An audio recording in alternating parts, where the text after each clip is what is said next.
یہ زیارت کرنے جا رہے ہیں یا پکنک پہ جا رہے ہیں؟ آپ سوچیے، شرم آئے گی نا انسان کو۔ کہا گیا جب آپ کربلا میں جائیں تو سادہ کھانا کھائیں۔ یقیناً کوئی اگر زیارت معرفت کے ساتھ اور امام کی شناخت کے ساتھ اور صحیح ایمان کے ساتھ زیارت کر رہا ہے تو یہ اثرات یقیناً اس پہ مترتب ہونے والے ہیں۔ اور تاکید کی گئی کہ قرض لے کے جاؤ، اگر نہیں ممکن ہے تو قرض لے کے جاؤ، اللہ اس قرض کو کیا کرے گا؟ بھرپائی کرے گا۔ مشہد سے اربعین کے لیے قریب 2000 کلومیٹر کے آس پاس کا فاصلہ ہے اور پیدل جا رہے ہیں، تو یقیناً جو لوگ زیارت کو جا رہے ہیں بڑی عظمت ہے، ہر قدم کے بدلے خدا 1000 نیکی لکھ رہا ہے۔ ایسے میں اگر ہم وہاں یہ سوچیں کہ ہمیں بہترین رہنے کے انتظام ہو، بہترین ہوٹل ہو، بہترین لذیذ کھانے ہوں، بہترین لذیذ پینے کی چیزیں ہوں، ڈرنکس ہوں، تو یہ زیبا نہیں دیتا۔ اسی لیے روایت میں ملتا ہے کہ کربلا میں زندگی گزارنا، سکونت اختیار کرنا منع ہے، بلکہ کہہ سکتے ہیں مکروہ ہے۔ روایات سے استفادہ ہوتا ہے کہ مکروہ ہے۔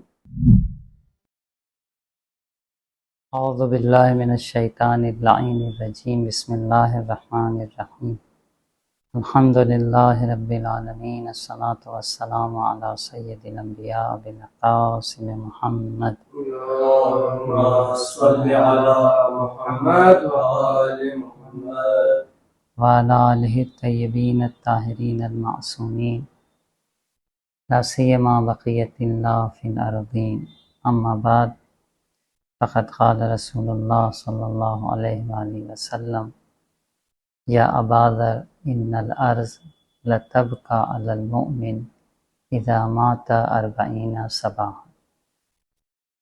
دیکھیے، ہمارے سماج میں اور ہمارے معاشرے میں اور ہماری دینی تعلیمات میں یہ چیز پائی جاتی ہے کہ ہم جب دنیا سے کوئی جاتا ہے تو 40 دن تک اس کا غم مناتے ہیں، اور اسی مناسبت سے فاتحہ 10واں 20واں اور آخر میں 40واں کرتے ہیں۔ تو 40 دن کی اسلام میں بہت اہمیت ہے، اور 40 کی عدد مختلف مواقع پر 40 کی عدد کی اہمیت کو بتائے گیا، جیسا کہ بعض حدیثوں میں ملتا ہے کہ اگر کوئی شخص 40 دن اخلاص کرتا ہے تو خدا حکمت کے سرچشمے اس کے دل سے اس کے زبان پر جاری کرتا ہے۔ یا جناب موسیٰ جب کوہ طور پہ گئے اور 30 دن کے لیے اللہ سے مناجات کرنے، تو اس 30 دن کی مہلت کو بڑھا دیا گیا، 40 دن ہو گئی۔ وَوَعَدْنَا مُوسَىٰ بِثَلَاثِينَ لَيْلَةً فَأَتْمَمْنَاهُ بِعَشْرٍ، کہ ہم نے موسیٰ کو 30 راتوں کا کے لیے بلایا تھا، وعدہ دیا تھا، پھر ہم نے اس کو کیا کیا؟ 40 دن کر دیا، 10 دن اور بڑھا دیے۔ تو 40 دن کی خاص اہمیت ہے۔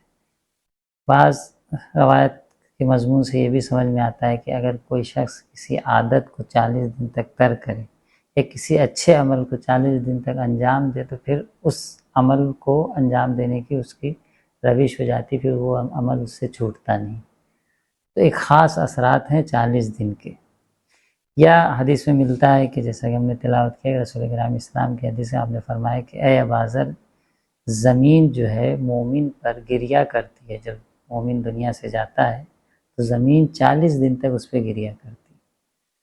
تو یہ مختلف روایتوں سے، مختلف حدیثوں سے، قرآن کی آیتوں سے 40 دن کی ایک خاص اہمیت سمجھ میں آتی ہے، اور اسی لیے جیسا کہ مومن کے بارے میں کہا گیا ہے کہ زمین گریہ کرتی ہے، تو اب اگر امام دنیا سے جا رہا ہو تو 40 دن اس پہ گریہ کرنا اور آنسو بہانا، جب مومن کے لیے گریہ کر رہی ہے تو جو امیر المومنین ہو، جو مومنوں کا امام ہو، پھر اس کے لیے تو بدرجہ اولیٰ گریہ کرے گی۔ اسی مناسبت سے ہم دیکھتے ہیں کہ ہمارے یہاں 40واں منایا جاتا ہے، اور ائمہ طاہرین کی جو شہادت ہے اس کا چہلم، خاص کر امام حسین علیہ السلام کا جو چہلم ہم ہر سال مناتے ہیں، اور کتنی عظمت سے مناتے ہیں وہ آپ دیکھ ہی رہے ہیں کہ پوری دنیا سے زائرین امام حسین علیہ السلام کی زیارت کے لیے کربلا پہنچ رہے ہیں، تاکہ 40 کی آپ کی زیارت کو کیا کریں؟ در کر سکیں۔ آپ کی زیارت کی بہت فضیلت ہے، بہت اہمیت ہے، اور جتنی بھی امام حسین کی زیارت کی فضیلت کو ہم بیان کریں، بیان نہیں کر سکتے، کیونکہ بہت ہی عظمت ہے۔ بہت ہی عظمت ہے، بہت ثواب بیان کیا گیا امام حسین کی زیارت کو، اور تاکید کی گئی کہ قرض لے کے جاؤ، اگر نہیں ممکن ہے تو قرض لے کے جاؤ، اللہ اس قرض کو کیا کرے گا؟ بھرپائی کرے گا۔ اگر ایسا بھی امکان ہے کہ خطرہ ہے تب بھی خطرہ مول لے کے جاؤ۔ امام حسین کی زیارت کی فضیلت کو واقعاً بیان نہیں کر سکتے۔ واقعاً جو حضرات جا رہے ہیں اور اس گرمی کی شدت کی گرمی میں وہاں جا رہے ہیں تو بہت عظیم اور بہت اجر والا کام ہے۔ اور روایت میں یہاں تک ملتا ہے کہ خاص کر کے یہ جو مشی ہو رہی ہے نجف سے کربلا، لوگ پیدل چل رہے ہیں اور 90 کلومیٹر 80 کلومیٹر پیدل چل رہے ہیں، بلکہ ہم نے ایک نیوز دیکھی چند دن قبل کے کچھ لوگ مشہد سے اربعین کے لیے پیدل گئے، بہت پہلے نکل چکے ہیں، قریب پہنچنے والے ہوں گے، لیکن کہنے کا مقصد ہے کہ 1-1.5 مہینے پہلے وہ مشہد سے اربعین کے لیے قریب 2000 کلومیٹر کے آس پاس کا فاصلہ ہے اور پیدل جا رہے ہیں۔ واقعی کیا جذبہ ہے امام حسین کے لیے لوگوں کے دلوں میں، اسی لیے حدیث جو کہتے ہیں نا کہ ان لقتل الحسین فی قلوب المؤمنین حرارۃ لا تبرد ابدا، تو واقعی ایک ایسی حرارت، ایک ایسی گرمی، ایک ایسی تپش ہے لوگوں کے دلوں میں امام حسین کے لیے کہ سب کچھ تیار ہے۔ تو یہ جو پیدل چل کے جا رہے ہیں اس کی بھی بڑی عظمت ہے، بہت ثواب۔ من اتى الحسین ماشیا كتب اللہ بكل خطوۃ الف حسنہ، جو امام حسین کی زیارت کو چل کے جا رہا ہے، ماشی یعنی چل کے جانا، خود اپنے پیروں سے چل کے جا رہا ہے تو خدا ہر قدم کے بدلے میں 1000 نیکی لکھتا ہے۔ کتب اللہ لہ بکل خطوۃ الف حسنہ، 1000 نیکی لکھتا ہے۔ ومحا عنہ الف سیئہ، اور 1000 برائی کو، 1000 گناہ کو سے دھل دیتا ہے۔ یقیناً کوئی اگر زیارت معرفت کے ساتھ اور امام کی شناخت کے ساتھ اور صحیح ایمان کے ساتھ زیارت کر رہا ہے تو یہ اثرات یقیناً اس پہ مترتب ہونے والے ہیں۔ اسی لیے تو امام نے ہم سے کہا ہے کہ تم بہشت کے لیے اور قیامت کے دن اپنی فکر نہ کرو، تم اپنے برزخ کا انتظام کر کے آؤ، مرنے کے بعد قیامت تک جو برزخ کا عالم ہے وہاں پہ بھی ثواب و عذاب ہے، وہاں پہ بھی نعمتیں ہیں، وہاں پہ بھی سختی ہیں، اس کا انتظام کر کے آؤ۔ باقی قیامت کے دن تو ہم ہیں، اتنے سارے اعمال، اتنی عظمتیں، اتنی شفاعتوں کا جو ذکر ہے وہ سب قیامت ہی کے لیے۔ تو امام نے اسی لیے کہا اپنے برزخ کا انتظام کر کے، تو یقیناً جو لوگ زیارت کو جا رہے ہیں بڑی عظمت ہے، ہر قدم کے بدلے خدا 1000 نیکی لکھ رہا ہے اور 1000 گناہ کو محو کر دے رہا ہے۔ کتنا عظیم ہے، کوئی انسان 80 کلومیٹر 90 کلومیٹر جا رہا ہے تو بھائی اس کے سارے گناہ معاف ہو جائیں۔ ہاں معرفت کے ساتھ جائے اور عارفاً بحق، جیسا کہ ہماری روایتوں میں ملتا ہے کہ کوئی شخص زیارت کرے معرفت کے ساتھ، ایمان کے ساتھ، شرائط کے ساتھ، ہر چیز اپنے شرائط کے ساتھ ہی ہے، تو یقیناً شیعان اہل بیت کی ولایت کو لے کے، امام حسین کی محبت کو لے کر وہاں پہنچے۔ اب جب ہم زیارت پہ جا رہے ہیں تو زیارت کے کچھ آداب بھی ہیں کہ ہم امام حسین کی زیارت کو جا رہے ہیں تو اس کے کچھ آداب ہیں، ان آداب کو بھی فالو کرنا ہماری کیا ہے؟ ذمہ داری۔ کیا آداب ہے؟ زیارت کس کی جا رہے ہیں؟ اس ذات کی زیارت کو جا رہے ہیں جو مظلوم عالم ہے، جس کو بھوکا پیاسا کربلا میں شہید کر دیا گیا، جس کی مظلومیت کی بنیاد پر اس کو پہچانا جاتا ہے اور لوگوں کا دل اس کی طرف متوجہ ہے۔ تو اب بسا دیکھنے کو ملتا ہے کہ لوگ زیارت پہ جا رہے ہیں لیکن زیارت اس ذات کی جا رہے ہیں جو مظلوم ہے، جو بھوکا تھا، جو پیاسا تھا، کربلا میں اسے شہید کر دیا گیا، سوکھے گلے سے اس کا گلا، جب امام حسین کا گلا کاٹا گیا تو امام حسین کا گلا خوش تھا۔ ایسے میں اگر ہم وہاں یہ سوچیں کہ ہمیں بہترین رہنے کے انتظام ہو، بہترین ہوٹل ہو، بہترین لذیذ کھانے ہوں، بہترین لذیذ پینے کی چیزیں ہوں، ڈرنکس ہوں، تو یہ زیبا نہیں دیتا۔ دیکھا ہم نے بعض سوشل میڈیا پہ کہ کربلا میں کچھ ایسے ہوٹل بنائے گئے جو 5 اسٹار ہوٹل ہیں، قصر، یعنی قصر شاید اس کا نام بھی ہے یا رویال نام ہے یا قصر نام ہے۔ کہنے کا مطلب کربلا میں ایسے ہوٹل کی کوئی ضرورت نہیں، کس کے لیے ہوٹل بنائے؟ زائر امام حسین کے لیے، یعنی لوگ کس لیے آ رہے ہیں؟ امام حسین کی زیارت کرنے یا 5 اسٹار ہوٹل میں اپنے آرام و آسائش کو مہیا کرنے؟ وہاں تو یہ چیزیں نہیں ہونی چاہیے۔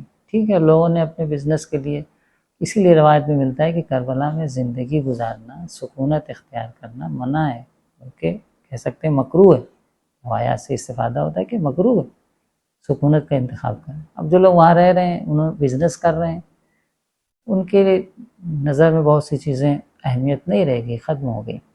لیکن ہم جو دور سے جا رہے ہیں تو یہ ہوٹل 5 اسٹار ہوٹل، قصر ہوٹل، رویال ہوٹل، بہترین فیسلٹی کے ساتھ کس کے لیے گارنٹی؟ بھائی چاہنے والا آ رہا ہے، امام سے محبت کرنے والے آ رہے ہیں۔ نارمل ہوٹل کافی نہیں تھے کہ 5 اسٹار ہوٹل بنائے جائیں۔ یہ زیارت کرنے جا رہے ہیں، پکنک پہ جا رہے ہیں، آپ سوچیے، شرم آئے گی نا انسان کو۔ کہا گیا جب آپ کربلا میں جائیں تو سادہ کھانا کھائیں، جیسے اپنے مردوں کے قبر پہ جاتے ہیں، پہلے لوگ جاتے تھے، سادہ کھانا کھائیں، بہت لذیذ کھانے نہ کھائیں، سادگی سے رہیں، نعمت کی تلاش میں نہ رہیں، لذت کی تلاش میں نہ رہیں۔ اور وہاں جلد از جلد جائے، اسی لیے کہا ہے کہ 3 دن تک، جہاں تک روایتوں میں ملتا ہے کہ 3 دن تک آپ زیارت کے لیے وہاں پہ رکیں، اس کے بعد جو ہے، کیونکہ وہ جو غم ہے، وہ جو مصیبت ہے، اس کا احساس باقی رہنا چاہیے۔ تو اب اگر وہاں 5 اسٹار ہوٹل اور بہترین لذیذ کھانے میں، جب 5 اسٹار ہوٹل ہے تو کھانے کے مینو بھی ویسے ہی ہوں گے، ڈرنکس بھی ویسے ہی ہوں گے، انواع اقسام ہے نہیں؟ تو آپ دیکھیں کہ یہ کیا ہے، مقصد زیارت سے ہم دور ہو رہے ہیں۔ مقصد کربلا اور مقصد امام حسین کے مقصد یہ ہے کہ ہم وہاں پہ جائیں، ان کے بھوک کا، ان کے پیاس کا احساس کریں۔ 5 اسٹار ہوٹل میں رک کے ہم احساس کریں گے، جہاں پہ تمام تر ناز و نعمت ہے۔ ٹھیک ہے، کچھ لوگوں نے بزنس کے لیے بنایا ہے، لیکن ہم ہی ہیں جو ان کو آباد کر رہے ہیں نا۔ ہم نے اپنا کریز بنا لیا کہ ہم فلاں ہوٹل میں رکیں گے، زیارت کرنے بھی آئیں تو 5 اسٹار ہوٹل میں رکیں گے کیونکہ ہم بڑے ہیں۔ یہ واقعاً کربلا کے لیے اور کربلا جانے والوں کے لیے بہت زیبا نہیں دیتا، اس چیز کی بالکل ضرورت نہیں۔ بہر صورت جب ہم جا رہے ہیں تو جو آداب ہیں زیارت کے، دوسروں کے حقوق ہیں، جب جا رہے ہیں اپنے وطن سے، اگر لگتا ہے کسی کا دل آپ سے دکھا ہوا ہے، کسی کا کوئی حق ہے ضائع ہو گیا ہے، کسی کا کوئی حق آپ کی گردن پہ ہے، کسی کا کچھ باقی ہے، اس سے رضایت حاصل کریں، اس کو خوش کریں، اس سے کہیں بھائی کچھ غلطی کوتاہی ہوئی تو معاف کرنا، امام کی زیارت پہ جائیں۔ جب ایسا ہے کہ ہم وہاں جائیں اور وہاں پر ہم روم کے لیے یا کھانے کے لیے، خدا نخواستہ اچھے بستر کے لیے ہم کسی دوسرے کو تکلیف پہنچائیں، یا اسی طریقے سے سفر میں ہنسی مذاق اور ایک گروپ بنا کے جا رہے ہیں، اس میں ہنسی بھی ہے، مذاق بھی ہے، قہقہ بھی ہے، یہ واقعاً زیبا نہیں دیتا۔ آپ جب جائیں تو بالکل وہی انداز ہو کہ روایتوں ملتا ہے کہ گویا حزین ہیں، غمزدہ ہیں، کئیب ہیں، روایت میں کئیب کا لفظ آیا، یعنی اس پہ مصیبت طاری ہوئی ہے، جس کے گھر میں کوئی مصیبت ہے، کوئی بڑی مصیبت ہو گئی ہے تو کیسے وہ غمزدہ ہوتا ہے، اس طریقے سے ہم غمزدہ ہو کے کربلا کی زیارت کریں۔ یقیناً اس زیارت کی بڑی عظمت ہے، بڑی فضیلت ہے۔ روایتوں میں نقل ہوا ہے کہ مومن کی 5 علامت میں سے ایک علامت 40 کی زیارت ہے، زیارت الاربعین۔ علامت المومن خمس جو ہے، علامات المومن خمس، اس میں ایک کیا ہے؟ زیارت 40، یعنی مومن 40 کی زیارت پہ جاتا ہے۔ الحمدللہ ایک اچھا ماحول ہے، جانا چاہیے کربلا کی عظمت میں، اس کا اضافہ ہوتا ہے، امام حسین کی مظلومیت اور امام حسین کی عظمت میں اضافہ ہو رہا ہے، لوگ دنیا پہچان رہی ہے امام حسین کو، ہر قوم امام حسین کو پہچان رہی ہے۔ اسی لیے شاعر نے بہت اچھا کہا تھا کہ انسان کو بیدار تو ہو لینے تو، ہر قوم پکارے گی ہمارے۔ واقعی امام حسین کی جو شناخت لوگوں تک پہنچی ہے، گرچہ آج سوشل میڈیا کے ہی ذریعے کہہ سکتے ہیں کہ بہت سی جگہوں پر بہت سے لوگوں تک پہنچی ہے، لیکن اچھی چیز ہے۔ تو جس کے پاس امام حسین جیسی شخصیت ہو، جس قوم کے پاس، اس قوم کو ترقی سے، کامیابی سے، سربلندی سے کوئی روک نہیں سکتا۔ پروردگار ہم تمام زائرین امام حسین صلی اللہ علیہ وسلم جو کہ وہاں پہنچ رہے ہیں، یا راستے میں ہیں یا جا رہے ہیں، سب کے سفر زیارت کو خیر و عافیت کے ساتھ انجام دینے کی توفیق عطا فرمائے، اور سب کی زیارتوں کو اپنی بارگاہ میں قبول فرمائے۔ وآخر دعوانا ان الحمدللہ۔